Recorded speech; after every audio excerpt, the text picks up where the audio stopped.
Hi, my name is Prashant Vaze. I'm Head of Policy and Government at Climate Bonds Initiative. My team is responsible for helping advise governments and regulators about how to green financial systems. The financial system is sitting on some large climate-related financial risks.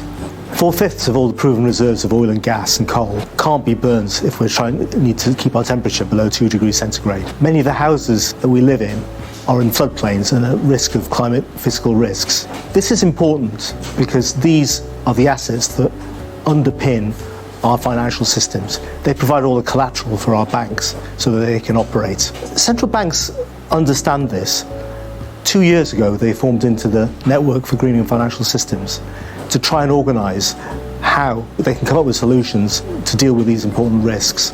And they've been doing some really great work, in particular on implementing some of the Task Force on Climate-related Financial Disclosures findings about making more apparent what these risks are.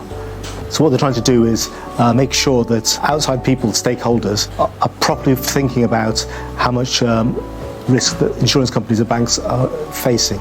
But they could do so much more. In our new report, Greening the Financial Systems, we make a number of very important recommendations, and 3 of these are really worth highlighting. The first is that central banks, through their QE operations, are responsible for purchasing huge amounts of financial assets. The Eurozone banks alone purchase over 4.5 trillion euros worth of assets.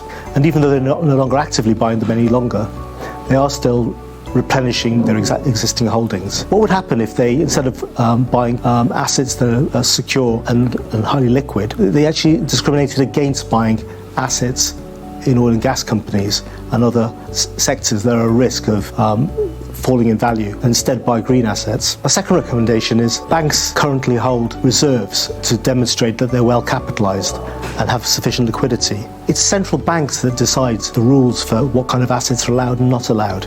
And again, they could level the playing field to make sure that assets that are liable to climate risk are excluded or reduced in their usefulness. And our third finding is really central banks have a need for defining exactly what brown assets are and what they're not. And it's important that they take the lead in actually developing this brown taxonomy. We're producing this report and publishing it just on the eve of the NGFS's latest meeting. I hope very much that people will read this and think about some of the important findings.